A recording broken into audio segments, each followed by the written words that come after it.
Channel.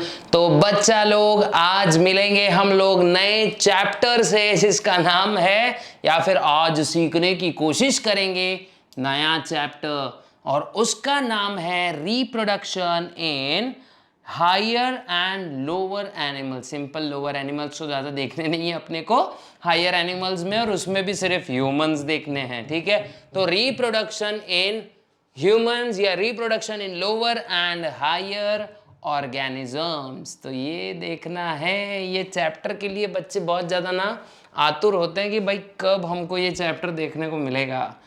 पता नहीं इतनी क्यों एक्साइटमेंट है, लेकिन भाई सिंपल सभी के लाइफ से जुड़ी है, सभी के लाइफ में होने वाली है, आज नहीं तो कल ये चीज़ होकर रहेगी। तो टेंशन लो मत बच्चों, मिलेंगे यही टॉपिक में बहुत अच्छे अच्छे टॉपिक से, लेकिन हाँ जितना लगता है ये इजी है उतना ही करेगा आपको बिजी है। ठीक है, बिकॉज देखो, अरे वाह ये तो राइम हो गया ना, है ना। लेकिन जितना लगता है ना गुरु इजी है ये चैप्टर, उतना इजी है नहीं। बात मेरी बहुत है सही, याद रखो। हार्ड है, टफ चैप्टर है, लेकिन अच्छे से आ गया ना तो भैया आपकी तो मतलब मस्त मार्क्स एकदम पक्के समझ लो बोर्ड एग्जाम में। ठीक है, तो ये चैप्टर हम लोग देखने वाले हैं। तो बच्चों अपना सबसे पहला टॉपिक है, देखो सबसे पहला जो टॉपिक है हमारा, ठीक है, वो है गेम्यूल फॉर्मेशन और बडिंग इन हाइड्रा। तो ये अभी से नहीं देख रहे हैं बच्चों हम लोग, ये बहुत पहले से देख रहे हैं। ठीक है, तो हम डायरेक्टली अगर देखें तो अब देखते हैं रिप्रोडक्शन का एक और बार डेफिनेशन। ठीक है, तो यहां से शुरू करते हैं बच्चों, है नहीं, क्योंकि बेस अगर अच्छा है तो आगे का चैप्टर एकदम, चैप्टर नहीं इट्स चैप्टर, आपको आगे का चैप्टर एकदम अच्छे से समझ आ जाएगा। तो सबसे पहले भाई देख लो, क्या देखते हैं, रिप्रोडक्शन।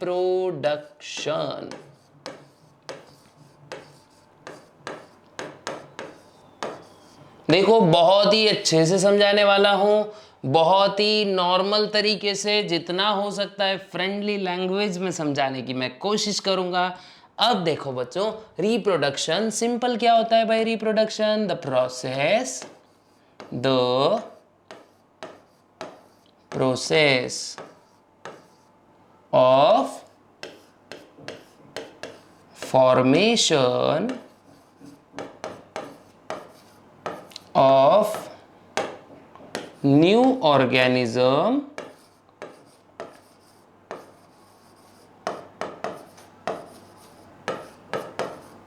from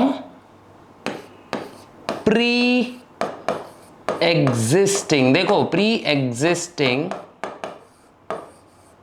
organism है ना, from pre-existing organism of same kind,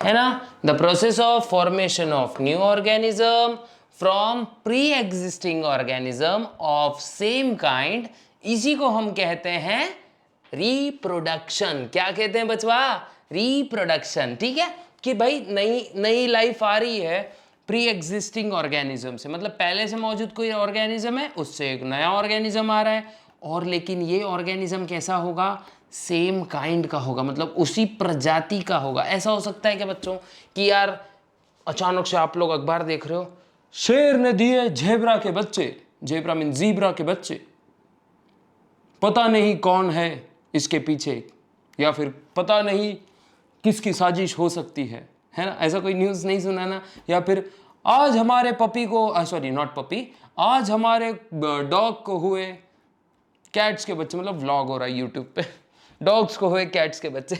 ऐसा हो नहीं सकता ना भाई, ऐसा तो हो नहीं सकता, है ना। मतलब इसका रिस्पॉन्सिबल कौन है, ये तो फिर मज़ा आ जाएगा, मतलब टेंशन हो जाएगा ना अचानक से। और कैसे हो सकता है भाई, ये कब हुआ, है ना, कि अचानक यार, मतलब ऐसा क्या रहा होगा, ये रिश्ता क्या कहलाता है, कुत्ते और बिल्लियों में रिश्ता क्या कहलाता है, ऐसा कुछ मसला हो जाएगा। लेकिन ऐसा कुछ भी नहीं होता है बच्चा, एकदम सिंपल सोबर काम होता है ना। मतलब सिंपल और सोबर काम, मतलब जो काइंड है उसी के ही ऑर्गेनिज्म आएंगे, दूसरे ऑर्गेनिजम्स नहीं आएंगे। ये आप लोग को अच्छे से याद रखना है। ठीक है, एक बार अच्छे से याद रखना। अब इसमें कितने टाइप्स होते हैं भैया, कितने टाइप्स होते हैं, 2 टाइप्स। कितने, 2 टाइप्स। टू टाइप्स में जो सबसे पहला है ना बच्चों, वो होता है ए सेक्सुअल रिप्रोडक्शन और दूसरा होता है बचवा sexual reproduction. Asexual reproduction, sexual reproduction, asexual reproduction, sexual reproduction. दो कौन से? Asexual, sexual, asexual, sexual. अच्छे से याद रख लो, ठीक है। सेक्सुअल के आगे ए लगा दो, एसेक्सुअल रिप्रोडक्शन, ठीक है। तो ये बात याद रखनी है बच्चों, ठीक है। उसके बाद में देखो, सबसे पहले हम लोग कंपैरेटिवली स्टडी कर लेते हैं एसेक्सुअल और सेक्सुअल रिप्रोडक्शन क्या होता है। तो देखो बच्चों, एसेक्सुअल रिप्रोडक्शन और यहां लिखेंगे sexual reproduction, asexual reproduction, sexual reproduction. तो इसमें फर्स्ट पॉइंट आएगा भैया, गैमेट्स आर नॉट इन्वॉल्व्ड। कोई भी टाइप के गैमेट्स इन्वॉल्व नहीं होते हैं, गैमेट्स नॉट इन्वॉल्व्ड। और यहां पे क्या होता है भाई? First, gametes are involved. अब जिन बच्चों को नहीं पता कि भाई sir what are gametes, gametes are nothing बच्चों, गैमेट्स रहते हैं रिप्रोडक्टिव सेल्स। क्या होते हैं ये? रिप्रोडक्टिव सेल्स होते हैं ये। क्या होते हैं भाई गैमेट्स? वापस बता रहा हूं, देख लो ठीक से। Gametes are nothing but reproductive cells. बहुत अच्छे से याद रखो गुरु, ठीक है। तो उसमें दो टाइप होते हैं, मेल गैमेट्स, फीमेल गैमेट्स, है ना। इसमें देखो क्या होता है, सेकेंड सिंगल पेरेंट। कैसे होता है भाई? सिंगल पेरेंट से ही सब हो जाता है ना। मतलब टेंशन ही नहीं, ढूंढने वगैरह की कोई टेंशन नहीं, चलो सिंगल करो मिंगल।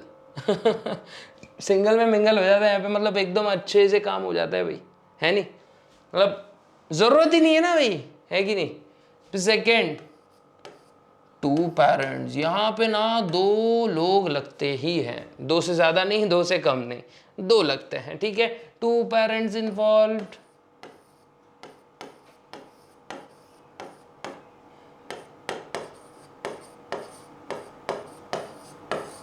है ना। यहां पे होता है सिंगल पेरेंट इन्वॉल्व्ड। बच्चों ये किसके मदद से होता है? Takes place with the help of, with the, देखो मैं लिख देता हूं, विथ द हेल्प ऑफ, क्या? With the help of somatic cells, है ना। और ये होता है विद द हेल्प ऑफ, ऊपर ही लिखा है मैंने, the help of germ cells. Germ cells ही बच्चों आगे चल के गैमेट्स बनते हैं, ये बताने की मेरे को जरूरत नहीं है। इसमें देखो मेन सेल डिवीजन जो है माइटोसिस होता है, कौन सा? माइटोसिस। लेकिन यहाँ पे मेन सेल डिवीजन होता है, देखो गैमेट फॉर्मेशन अगर हो रहा है, सेक्सुअल रिप्रोडक्शन, तो यहाँ पे माइटोसिस भी होगा लेकिन मियोसिस भी होगा फिर, ठीक है। जर्म सेल्स में माइटोसिस होगा, उनके नंबर्स बढ़ जाएंगे, फिर जर्म सेल्स के अंदर होगा मियोसिस, क्रोमोसोम नंबर हाफ हो जाएंगे। दो टाइप के गैमेट्स, दो अलग अलग organism, male female comes together. उसके बाद मेरे को बोलने की ज़रूरत नहीं है। हम लोग उसका रिजल्ट है, बहुत सारे, मतलब अभी जो जनता बढ़ रही है तो लिटरली उसी का रिजल्ट है ना, male gamete female gamete close together, okay. Then it forms zygote. And what is zygote? It is the first cell of the new life, ठीक है। तो याद रखना बच्चों, देखो हम लोग इसको मजाक में लेते हैं, लेकिन एक्चुअली यार ये बहुत इंपॉर्टेंट प्रोसेस है। हाँ, ये बहुत ही मतलब इंपॉर्टेंट प्रोसेस है। इसी की वजह से आधी से ज़्यादा, मतलब स्पीशीज़, आधी से ज़्यादा क्या, ऑलमोस्ट ऑल स्पीशीज़ इसी की वजह से चल रही है, ठीक है। इसी की वजह से चल रही है, आधी से ज़्यादा, मतलब ऑलमोस्ट ऑल स्पीशीज़। अगर रिप्रोडक्शन नहीं तो उनकी स्पीशीज खत्म। तो अगर आप लोग को निकालना है इसका स्क्रीनशॉट तो फटाक से निकाल लो, क्योंकि कैसा है, बहुत अच्छे वाले क्यूट से नोट्स दे रहा हूं। ऐसे नोट्स जल्दी नहीं मिलेंगे बच्चों, तो आराम से इसका स्क्रीनशॉट निकाल लिया होगा। तो चलिए आगे बढ़ते हैं।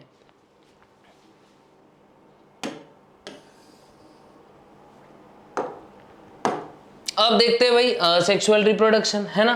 क्या देखते हैं? सेक्सुअल रिप्रोडक्शन, है ना। Sexual reproduction.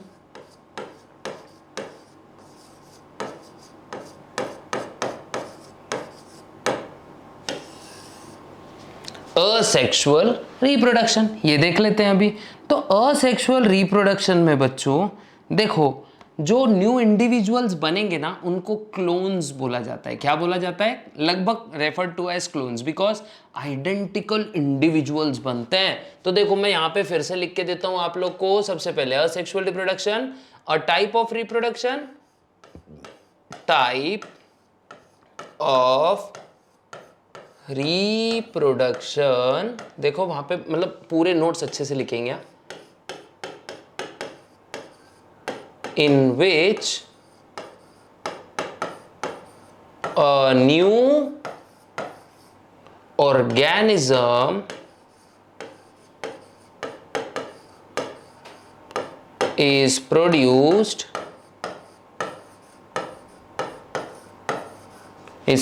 from single parent,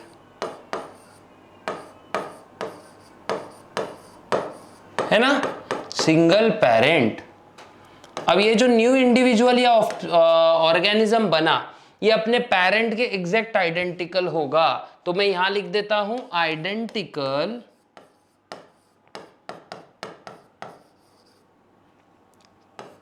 progeny, identical progeny are formed. क्या होने वाला बच्चों यहां पे? Identical progeny are formed. उसके बाद में नेक्स्ट, ठीक है, आइडेंटिकल प्रोजेनी बन रही है, आइडेंटिकल प्रोजेनी बन रही है, they are referred to as clones. इन्हीं को क्या बोलते हैं बच्चवा? They are referred as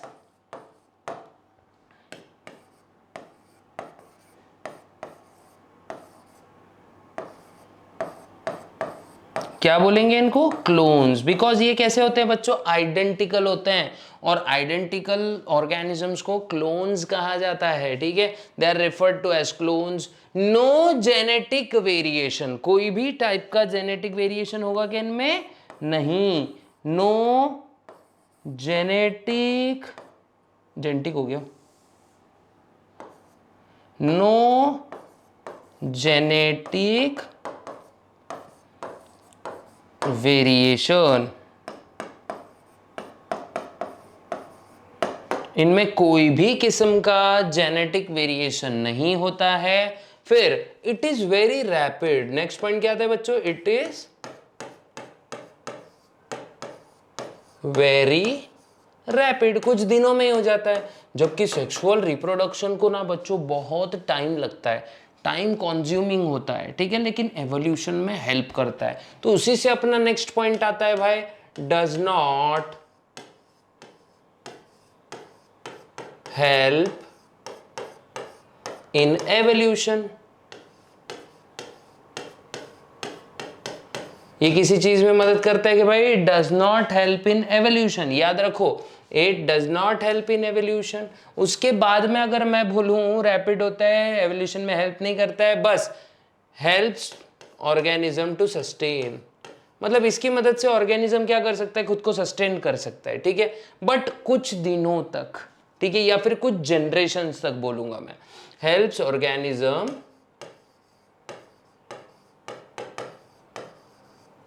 to sustain,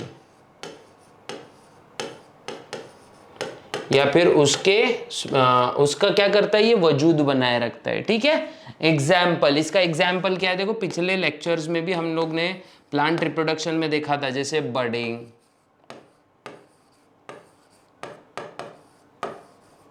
in hydra, budding in hydra, binary fission,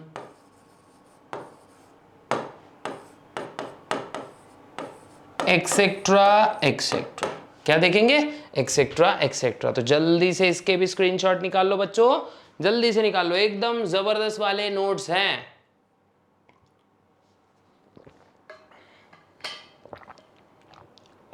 concept आपको एक झटके में समझेगा, अच्छे से लिख लेना, अच्छे से स्क्रीनशॉट निकालते ही क्या करना, अपना लेक्चर पूरा देखना और अच्छे से इसको लिख लेना। यह आप लोग का मतलब ड्यूटी रहेगा रोज का। तो अभी देखते हैं बर्डिंग इन हाइड्रा, है ना, बर्डिंग इन हाइड्रा देख लेते हैं बच्चों। बर्डिंग इन हाइड्रा,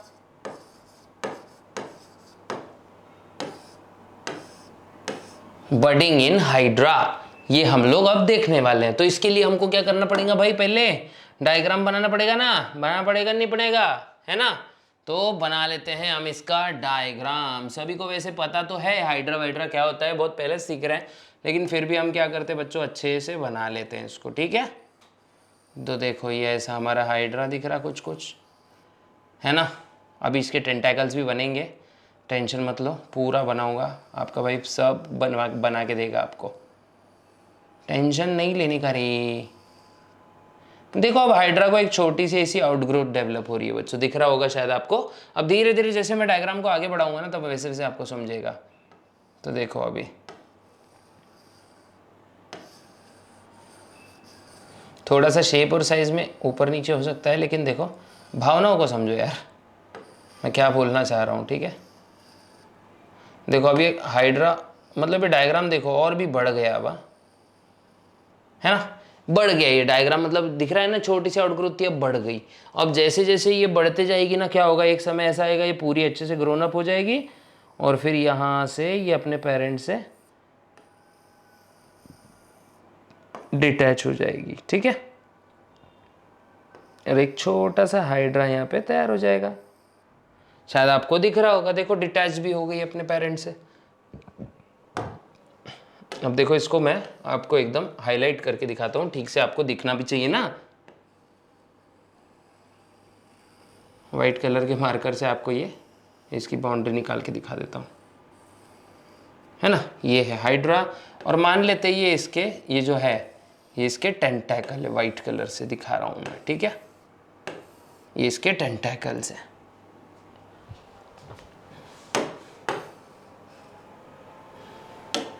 ये क्या है, ये इसके टेंटैकल्स हैं। देखो यहाँ पे भी मैं बता रहा हूँ, ये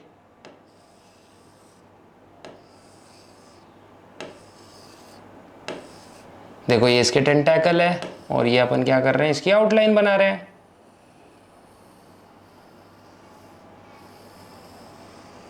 देखो ठीक है, अब क्या हो रहा है, धीरे धीरे ये देखो यहाँ से ये आउटग्रोथ बढ़ रही है। अब इस आउटग्रोथ पे भी क्या हो गया बच्चों, छोटे छोटे ऐसे टेंटैकल्स आना स्टार्ट हो गए।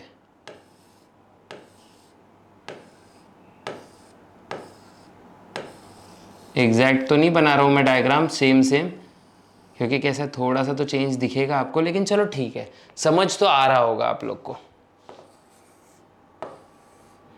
तो अब देखो ये अपना पुराना हाइड्रा अलग हो गया भाई, उसको पता चल गया नहीं अब मेरा वंशज जो है अब ये इतना बड़ा हो चुका है कि अपना परिवार खुद चला सकता है। तो इसलिए क्या करता है वो, अपने से इसको अलग कर देता है। तो देखो दो टाइप के हाइड्रा, मतलब दो हाइड्रास बन गए। इसी को हम क्या बोलते हैं बचवा, इसी को क्या बोलते हैं, बडिंग इन हाइड्रा। क्या बोलते हैं इसको, बडिंग इन हाइड्रा, है ना। देख लो ठीक से, देख लो अच्छे से डायग्राम को देखो, इसको शॉर्ट नोट में कैसे कन्वर्ट करेंगे। तो देखो for example budding in hydra में एन आउटग्रोथ, क्या लिखेंगे, एन आउटग्रोथ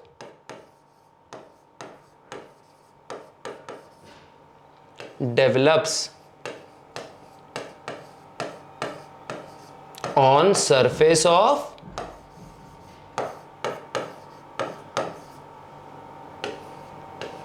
हाइड्रा। देखो बॉडी सरफेस जो हाइड्रा का था उसके ऊपर क्या हुआ, एक आउटग्रोथ बनी, ठीक है। उसके बाद इट टेक्स, ये अब देखो न्यूट्रिशन कहां से लेती है, it takes nutrition from parent hydra. Parent hydra किससे न्यूट्रिशन ले रही है ये? पेरेंट हाइड्रा से। ठीक है, इट टेक्स न्यूट्रिशन या फिर nourishment from parent hydra. It develops, अब क्या आएगा? It develops and grows. It develops and grows. अब जैसे ये मैच्योर हो जाएगी, as it gets matures, it gets detached. Detach मतलब अलग हो जाना। Detached from parent body.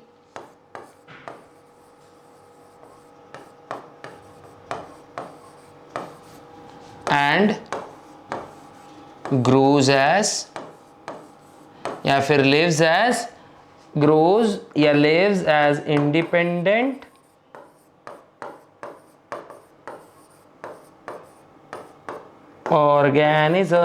Organism. आप लोग को डायग्राम के थ्रू दिख रहा होगा, देखो अच्छे से देखो बच्चों। देखो क्या हो रहा है, हाइड्रा है। हाइड्रा के सरफेस के बॉडी सरफेस पे क्या हो रहा है? एक आउटग्रोथ उभर के आ रही है। ठीक है, अब यही आउटग्रोथ क्या हो रही है? ग्रो कर रही है। लेकिन ये न्यूट्रिशन कहां से ले रही है बचवा? ये न्यूट्रिशन ले रही है पेरेंट हाइड्रा से, और पेरेंट हाइड्रा से न्यूट्रिशन लेने के बाद ये और ग्रो कर रही है। ठीक है, अब जैसे पूरा फुल फ्लेज हाइड्रा ग्रो हो जाएगा तो क्या तैयार होगा वहां पे? एक ये क्या करेगा? खुद को अपने पेरेंट्स से थोड़ा सा अलग कर लेगा। नहीं पापा जी, अब मैं ग्रो कर सकता हूँ, मैं निकल रहा हूँ यहाँ से। ठीक है, तो वो निकल जाता है, डिटैच हो जाता है पेरेंट बॉडी से, और इंडिपेंडेंट ऑर्गेनिज्म बोल के ये लिव करता है। तो ये एक बार ये भी अच्छे से बच्चों आराम से इसका भी स्क्रीनशॉट क्या करिए आप, बहुत ही अच्छे से ले लीजिए।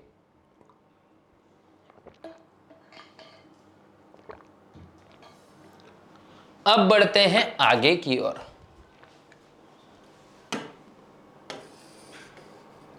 अब जिसका सबको था इंतजार, है ना, ह्यूमन रिप्रोडक्शन देखेंगे। ओके, तो देखते हैं ह्यूमन रिप्रोडक्शन। हमारा आज का टॉपिक क्या है? Human reproduction.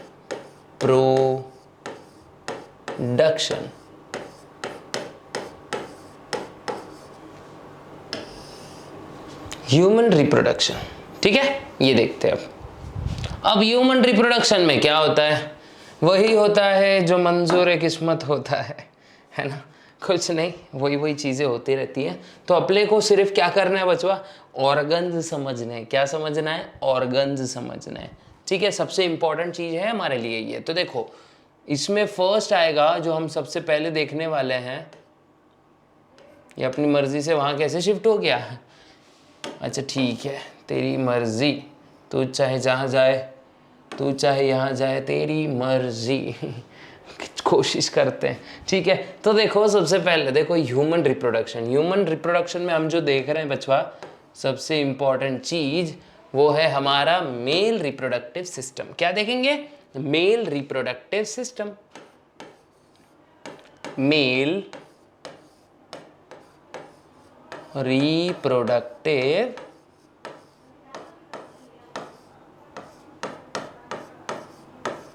सिस्टम।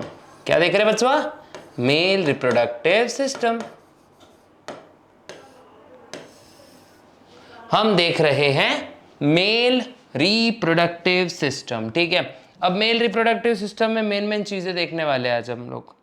ओके, तो मेल रिप्रोडक्टिव सिस्टम जो है, सबसे इंपॉर्टेंट चीज देखो, मेन ऑर्गन कौन सा है इनमें? देखो हम में मेन ऑर्गन कौन सा होता है? मेन ऑर्गन याद रखना ये होता है टेस्टिस। क्या? टेस्टिस। ठीक है,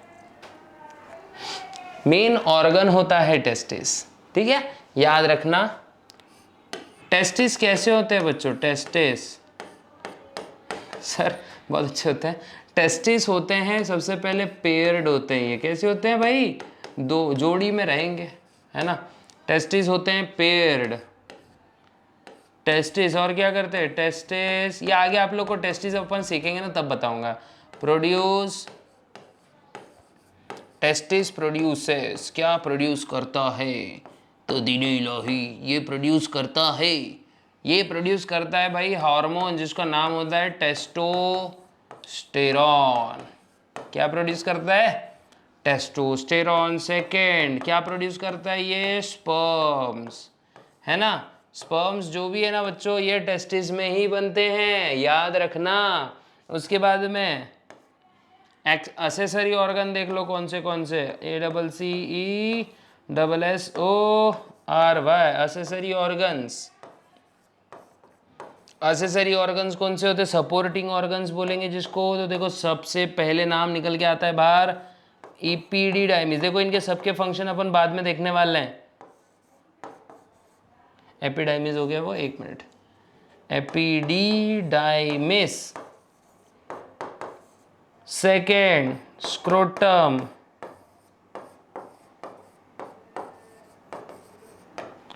स्क्रोटम। उसके बाद में क्या है भाई? Third glands, accessory glands. ACCESSORY accessory glands. अब इन ग्लैंड्स में क्या क्या आ जाता है देखो। हाँ, एक्सेसरी ग्लैंड्स में क्या क्या चीज़ें आ जाती हैं। तो इसमें ए रहेगा काउपर्स ग्लैंड, ये नाम याद रखना, काउपर्स ग्लैंड। देखो वापस बोल रहा हूँ मैं, क्या? Cowper's gland. फिर बी सेमाइनल वेसिकल,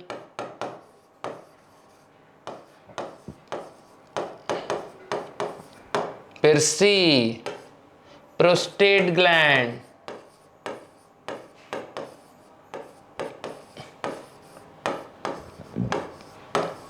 ठीक है। ये बहुत अच्छे से याद रखो बच्चों। Cowper's gland, seminal vesicle, prostate gland, ये तीनों मिलके ही सेमाइनल फ्लूइड बनाते हैं। वो अपन आगे देखने वाले हैं, ठीक है। इतना पहले अच्छे से ध्यान रखो। उसके बाद में होता है थर्ड पॉइंट। फिर क्या आएगा भाई? एक्सेसरी ग्लैंड्स हो गई, एक्सेसरी ऑर्गन्स में एपिडाइमिस, अपना एक्सेसरी ग्लैंड्स आ गई। फिर फोर्थ वाला क्या आता है? पीनस। भाई ये होगा मतलब पेनिस, ठीक है। तो पीनस होगा पेंडुलस ऑर्गन। ये समय समय पे क्या होता है, थोड़ा सा इसका साइज बढ़ता है जब सेक्सुअल अराउजल्स होते हैं। मतलब आप बोलते हैं ना सिंपल से, अंदर से बोलते कि क्या कैसे बोलेंगे इसको, मतलब अंदर से यार मतलब थोड़ी सी फीलिंग आती है ना, तो उसके बाद में क्या होता है, इसका साइज़ इंक्रीज़ हो जाता है। और जब ऐसी कोई फीलिंग नाम की चीज़ नहीं होती है तब इसका साइज़ हो जाता है डिक्रीज़, ठीक है। ओके, तो एक बात आपको याद रखनी है कि ये पेंडुलस ऑर्गन रहेगा। सेकेंड चीज़, ये कॉप्यूलेटरी ऑर्गन होगा, मतलब कहीं पे पेनिट्रेट होगा, कहीं पे इसको इंसर्ट किया जाएगा। अब ये कहीं पे कौन सी जगह होती है?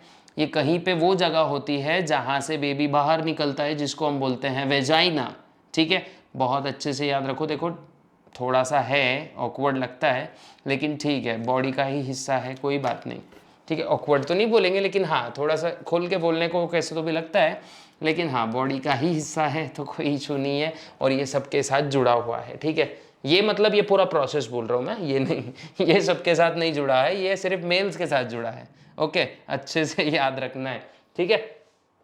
पीनस होता है, और ये सब चीज़ें आप लोग को अच्छे से याद रखनी है। आप लोग को ना इसका क्या कर लो पता है कि इसका स्क्रीनशॉट निकाल लो एक, ठीक है। फिर उसके बाद अब देखते हैं, देखो इसको इरेज कर देते हैं पहले तो। ओ भाई नहीं,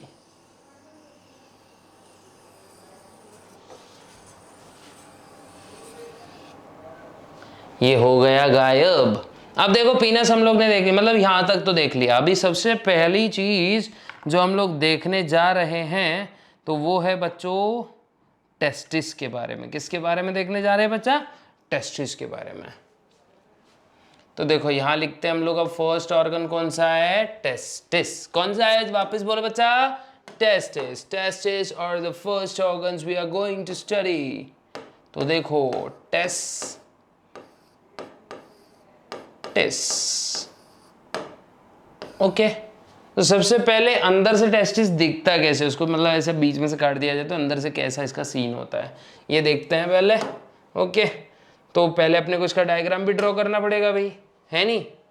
तो देखो ज़्यादा कुछ नहीं करना है, गोल सा बना दो, एक और गोल सा बना दो।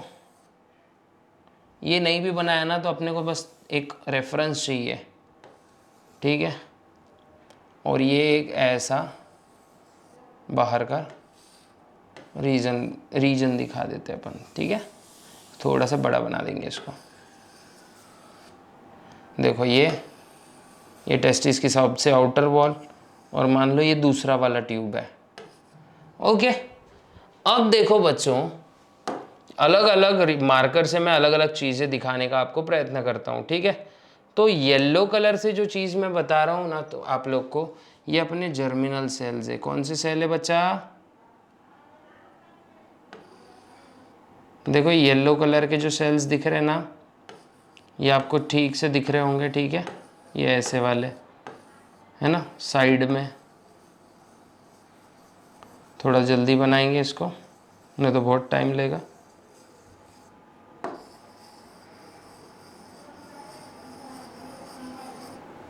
रिंग्स दिख रही होगी शायद आपको अच्छे से। एक्चुअली रिंग्स नहीं होती है बच्चों, ये ऐसे सेल्स होते हैं बहुत सारे ऐसे, ठीक है? तो ये लाइन जो आपको दिख पड़ रही होगी ना, तो ये पूरा जर्मिनल एपिथेलियम होता है बच्चा, ठीक है? अब इसमें क्या कर रहा हूँ मैं, लंबे लंबे सेल्स बना रहा हूँ कुछ।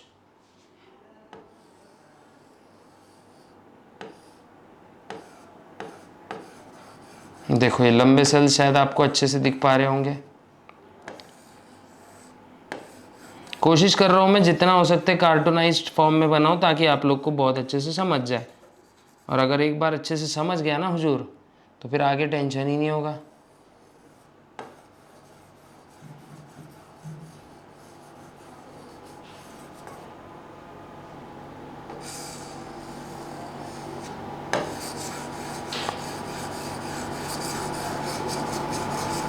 ये देखो ये पिलर लाइक सेल्स है।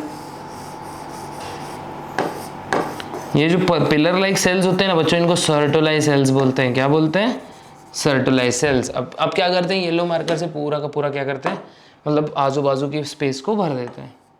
देखो ये ऐसी छोटे छोटे जर्मिनल सेल्स है बच्चों ये, ठीक है? देखो दिख रहा होगा शायद आपको।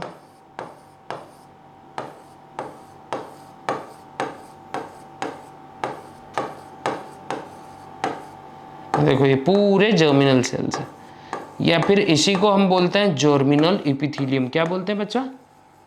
Germinal epithelium. ये देखो आप लोग को बहुत अच्छे से दिख पड़ रहा होगा, ठीक है? अब वाइट कलर के मार्कर से मैं बताऊंगा इसके अंदर स्पर्म्स है। वैसे भी स्पर्म्स जो है वाइट ही कलर के होते हैं। अब देखो इस सर्टोलाई सेल्स के अंदर ये ऐसे स्पर्म्स के हेड फंसे हुए हैं बच्चों। अभी दिखेगा आपको, मैं जैसे बोर्ड के सामने से हटूंगा ना, देखो दिख रहा है? तो ये है पूरा का पूरा सीन। और यहाँ पे आपको बीच में नहीं क्या ऐसे कुछ ऐसे सेल्स स्कैटर्ड दिखेंगे, और ये पूरा क्या है, ये आजू बाजू एक होता है ना कनेक्टिव टिश्यू का भी लेयर होता है ना। तो सबसे पहले ये बात याद रखो बच्चों। देखो मैं एक अल्टरनेटिव मार्कर से इसको करते हैं, इसको चलो ठीक है ब्लू कलर से करते हैं। तो देखो सबसे आउटर ये पूरा का पूरा क्या है बच्चा, टेस्टिस है, ठीक है? टेस्टिस के ये अंदर जो दिख रहा है ना, ये जो पूरा गोल स्ट्रक्चर है ना, पूरा गोल, ये होता है सेमिनिफेरस टिब्यूल। क्या होता है? Seminiferous tubule. अब इसके अंदर ये जो सेल्स दिख रहे हैं ना, ये है जर्मिनल एपिथेलियम।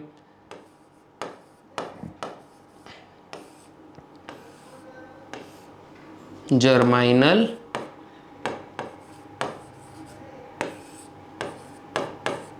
Epithelium,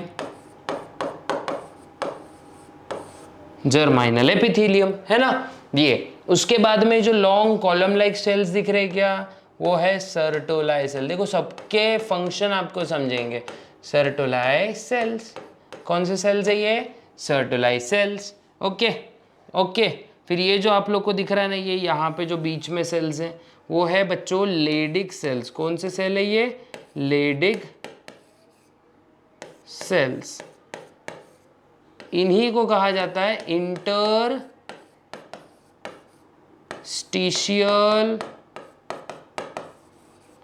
sales. कौन से सेल्स होते हैं?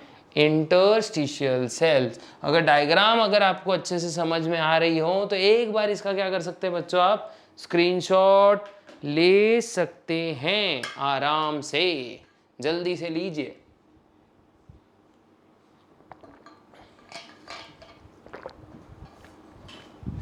अब एक चीज क्या करते हैं हम लोग, इसके बारे में समझने की कोशिश करते हैं। अब टेस्टिस जो होते हैं ना बच्चों, सिंपल याद रखो, टेस्टिस ये ओवल शेप के होते हैं, ठीक है। 4 से 5 सेंटीमीटर लॉन्ग होंगे, 2 से 3 सेंटीमीटर वाइड होंगे और 3 सेंटीमीटर तक थिक हो सकते हैं। अब यही चीज़ हम लोग को देखनी है, तो देखो इसको इरेज कर देते हैं। अब इतनी सारी मेहनत गई पानी में, आ गया ट्विस्ट कहानी में, है ना। रब हो गया पूरा का पूरा। अब देखते हैं बच्चा, अब देखते हैं। हम लोग फर्स्ट ही देख रहे हैं ना अभी भी, टेस्टिस।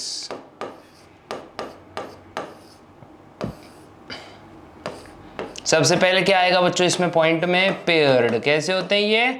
पेयर्ड। उसके बाद में ये होते हैं ओवल, अंडाकार रहेंगे, ठीक है।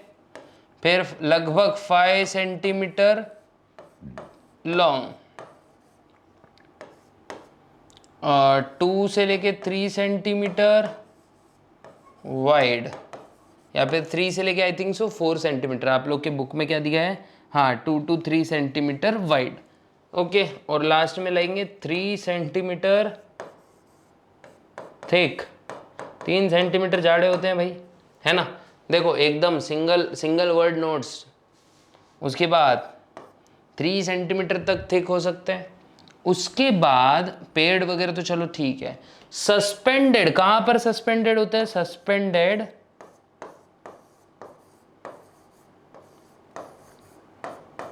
In respective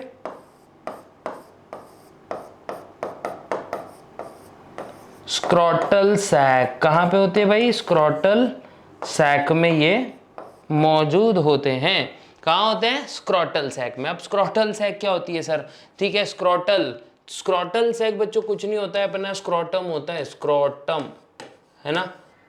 scrotum is a pouch like structure होता है, पाउच लाइक स्ट्रक्चर,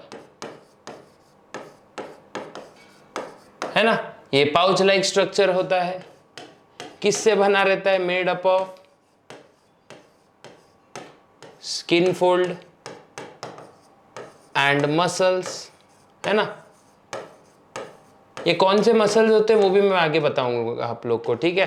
कौन से मसल्स होते हैं ये भी अपने को देखना है, ठीक है। ज़्यादा टेंशन लो मत बच्चों, ये पूरी चीज़ें मैं आप लोग को बताऊंगा, तो ज़्यादा टेंशन लेना नहीं है, ठीक है। उसके बाद स्क्रॉटल, ठीक है, पाउच लाइक स्ट्रक्चर होता है, मैंने बता दिया। अब ये टेस्टिस जो है ना, मतलब ऐसा पाउच होता है और इसमें ये ऐसे टेस्टिस रखे होते हैं। अब ये टेस्टिस अपनी जगह से हिलने नहीं चाहिए पाउच में, ठीक है। तो उसके लिए एक मस्कुलर बैंड होता है वहाँ पे, जो टेस्टिस और स्क्रॉटम के बीच में से एंकर पॉइंट बोल के रिएक्ट करता है, एक्ट करता है जैसे, ठीक है। तो ऐसा लिखेंगे, testis are attached to scrotum.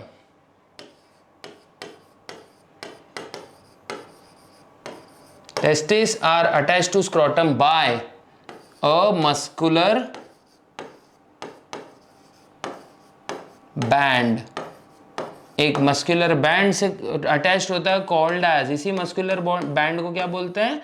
Called as, देखो लिख रहा हूं, ग्यूबर नैक्यूलम। क्या होता है बच्चों ये? ग्यूबरनैक्यूलम होता है। क्या होता है? ग्यूबरनैक्यूलम होता है, अच्छे से याद रखना है। ग्यूबरनैक्यूलम क्या होता है? ये एक मस्कुलर बैंड होता है बचवा, ठीक है। ये मस्कुलर बैंड का काम क्या होता है? टेस्टिस को स्क्रोटम से अटैच रखना। अब टेस्टिस अगर अटैच नहीं होता तो हम कितनी मूवमेंट करते हैं, तो वो उल्टा सीधा कुछ भी हो सकता था ना उसमें, तो उसने अपने पोजीशन पर रहना चाहिए। इसीलिए ग्यूबरनैक्यूलम का काम क्या होता है? स्क्रोटम से इसको पकड़ के रखो भाई, इसको जाने नहीं देना कहीं, नहीं तो बहुत मसले हो जाएंगे, ठीक है। उसके बाद टेस्टिस एक और इंपॉर्टेंट चीज है बच्चों, एब्डोमिनल ओरिजिन के होते हैं। एब्डोमिनल इन ओरिजिन, टेस्टिस का ओरिजिन क्या होता है?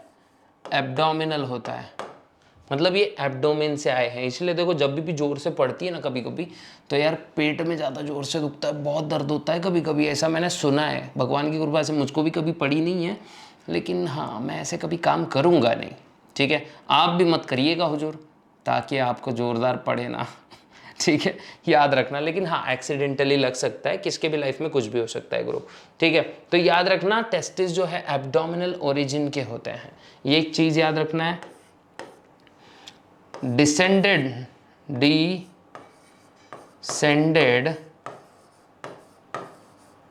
from a gap, एक गैप से ये बाहर को निकलते हैं, इन पेल्विक कैविटी, इन या फिर ऐसा पेल्विस रीजन, पेल्विक बोन भी बोल सकता हूँ, कमर की हड्डी, कॉल्ड एज, इसी गैप को हम क्या बोलते हैं बच्चों? Called as inguinal canal. क्या बोलते हैं? Inguinal canal. क्या बोलते हैं बच्चा इसको? Inguinal canal. आप इसका भी क्या कर सकते हो? स्क्रीनशॉट एकदम आराम से निकाल सकते हो, जल्दी से निकालो स्क्रीनशॉट।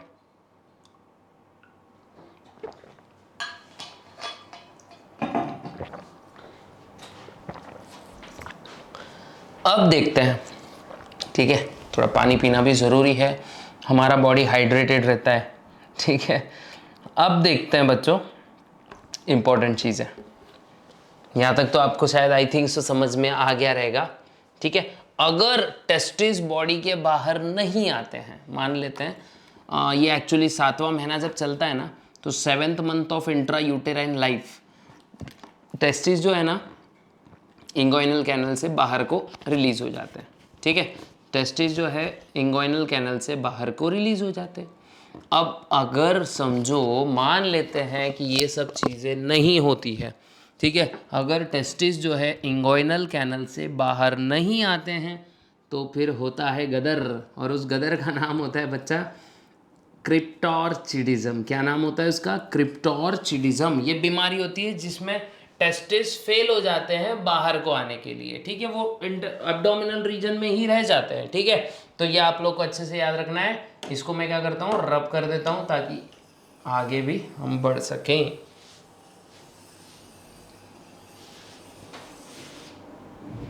ठीक है, तो अब देखो,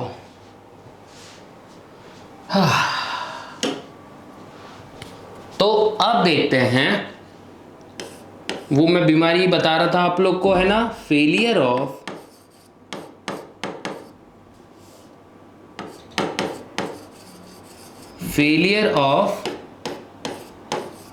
testis to descend into respective scrotal sac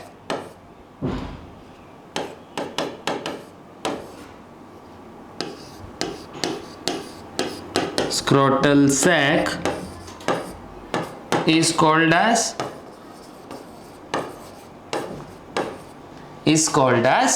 क्या बोलेंगे? क्रिप्टोर्चिडिज्म। क्या बोलेंगे बच्चों? क्रिप्टोर्चिडिज्म।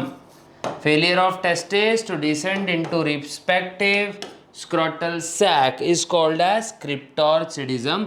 ये आप लोग को बहुत अच्छे से याद रखना है। What is mean by cryptorchidism? Failure of testis to descend into respective scrotal sac. तो स्क्रॉटल सैक में टेस्टिस नहीं आ रहे हैं, बाहर को बॉडी के नहीं निकल रहे हैं, इसीलिए इसको क्रिप्टोर्चिडिज्म नाम दिया जाता है। प्लस अब क्वेश्चन पढ़ते हैं ना सर, टेस्टिस बॉडी के बाहर क्यों होते हैं, भाई अंदर भी रहते तो हो जाता ना काम। Testis are out of the body because testis are out of the body, out of the body. भाई sir out of the body वो इसलिए रहते हैं ताकि कोई भी उसको मार के गिरा सके उस इंसान को ऐसा होता है कि इसका नहीं, ऐसा कुछ शॉर्ट नहीं होगा, ठीक है। Out of the body because, इसका रीज़न देख लो, बड़ा अच्छा रीज़न है, साइंटिफिक रीज़न है, मतलब कोई भी नहीं मार सकेगा उसको, ठीक है। बिकॉज स्पर्म प्रोडक्शन जो होता है, sperm production requires because sperm production requires less temperature than the body, ठीक है, requires less temperature than the body। अब बॉडी का टेम्परेचर बच्चों होता है 37 डिग्री के आसपास, लेकिन स्पर्म प्रोडक्शन को चाहिए लगभग 1-2 टेम्परेचर कम, मतलब 1-2 डिग्री से कम, मतलब 35 डिग्री लगभग चाहिए। तो 35 डिग्री टेम्परेचर चाहिए, तो इसीलिए बॉडी के बाहर होते हैं टेस्टिस, ठीक है। एक बात ये वाला भाई अच्छे से याद रख लेना है, क्योंकि ये देखो छोटी छोटी चीज़ें हैं जो अपने को पॉइंट आउट करनी है, ताकि एग्जाम में क्या हो जाए, अपना सिक्का काम कर जाए, ठीक है। ये आप लोग को अच्छे से याद रखना है कि भाई 37 to 35 डिग्री, अपने 37 अपने बॉडी का टेम्परेचर होता है, लेकिन स्पर्म प्रोडक्शन के लिए चाहिए होता है 35 डिग्री के आसपास, मतलब 1-2 डिग्री का डिफरेंस चाहिए रहता है, ठीक है। थोड़ा सा ठंडा माहौल चाहिए, है ना। और इसीलिए फिर क्या होता है, ये जो टेस्टिस है बॉडी के बाहर रहने की वजह से क्या होता है, ये जो टेम्परेचर है कि प्रॉब्लम नहीं होता है, टेम्परेचर का प्रॉब्लम सॉल्व, स्पर्म प्रोडक्शन एकदम ज़बरदस्त। और स्पर्म प्रोडक्शन अगर ज़बरदस्त हो गया तो फिर तो भाई टेंशन लेने की कोई गाल ही नहीं है, ठीक है। तो अच्छे से याद रख लो आप ये भी, है ना। फिर इसके बाद में ये इसका स्क्रीनशॉट निकाल लो, लगे तो जमता होगा तो, ठीक है। और इसके बाद हम लोग अभी क्या देखने वाले हैं, इसके बाद हम लोग जो देख रहे हैं वो होगा हिस्टोलॉजी ऑफ टेस्टिस, ठीक है। हिस्टोलॉजी ऑफ टेस्टिस ये हम लोग इसमें देखने वाले हैं। अब हिस्टोलॉजी ऑफ टेस्टिस में देखो बच्चों, अभी कुछ देर पहले ही मैंने उसका डायग्राम बनाया था, थोड़ा एक बार थोड़ा सा वीडियो को पीछे लेके देख सकते हो, नहीं तो वापस से एक बार अपन डायग्राम इसका बना सकते हैं। तो सबसे पहले टेस्टिस के ऊपर ना, अगर उसको हम लोग देखेंगे तो ठीक से अगर देखा जाए ना, तो टेस्टिस के ऊपर होती है कुछ कवरिंग्स, ठीक है। तो सबसे बाहर वाली कवरिंग को बोलते हैं ट्यूनिका अल्बुजिनिया। क्या बोलेंगे बच्चा, ट्यूनिका अल्बुजिनिया। अब ट्यूनिका अल्बुजिनिया के बाद एक पेरिटोनियल कवरिंग होती है, और ये जो पेरिटोनियल कवरिंग है ना, तो यही इंडिकेट करती है बच्चों कि testis are abdominal in origin. कहाँ से है ये, एब्डोमिन से आए हैं, ठीक है। इनका गांव कौन सा है, एब्डोमिनल रीजन है ना, याद रखना मेरी बात। तो देखो अब नेक्स्ट वाला क्या देखते हैं हम लोग, हिस्टोलॉजी ऑफ टेस्टिस, इसी का एक नॉर्मल पॉइंट है हिस्टोलॉजी ऑफ टेस्टिस। देखो यहाँ पे मैं लिख देता हूँ हिस्टोलॉजी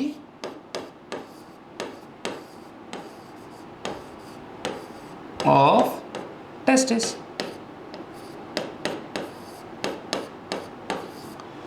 तो देखो सबसे पहले आएगा कवर्ड बाय, टेस्टिस जो है ना कवर्ड होते हैं, covered by following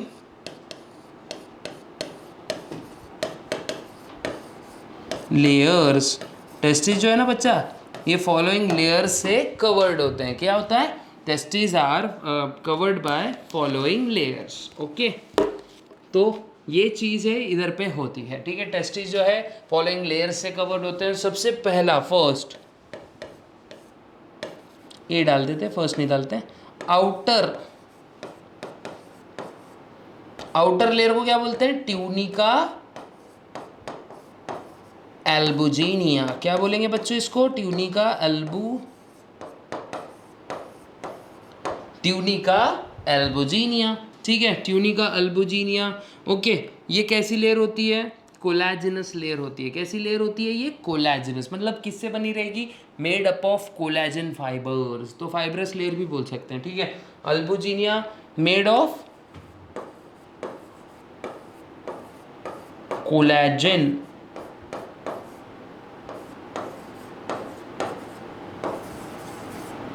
it is made up of collagen, है ना।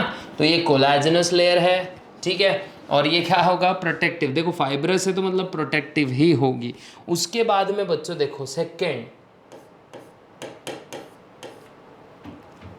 उसके बाद में कौन सी? मिडल वाली। देखो क्या देखते हैं? आउटर। देखो outer to its is an incomplete covering. देखो अब इसके बाद जो कवरिंग है, सबसे पहले कोलाजिनस कनेक्टिव टिश्यूज की एक लेयर होगी जिसको बोलेंगे ट्यूनिका अल्बुजिनिया। लेकिन ट्यूनिका अल्बुजिनिया के भी बाहर एक सेमी कवरिंग होती है जिसको हम बोलते हैं पेरिटोनियल कवरिंग, और वो होती है ट्यूनिका वेजाइनलिस। ठीक है, लेकिन उसके पहले देखते हैं and inner to it is tunica वैस्क्यूलोजा।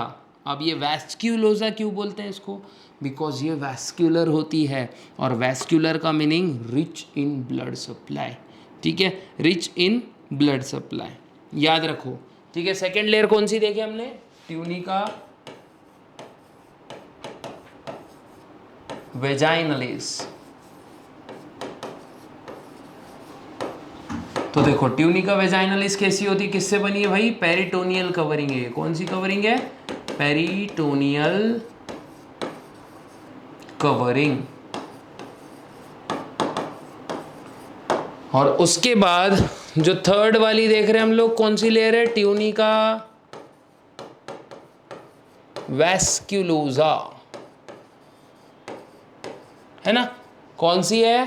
Tunica वैस्क्यूलोजा। ये थिन होगी, मेम्ब्रेनस होगी। तो मैं यहां लिख देता हूं थिन मेम्ब्रेनस।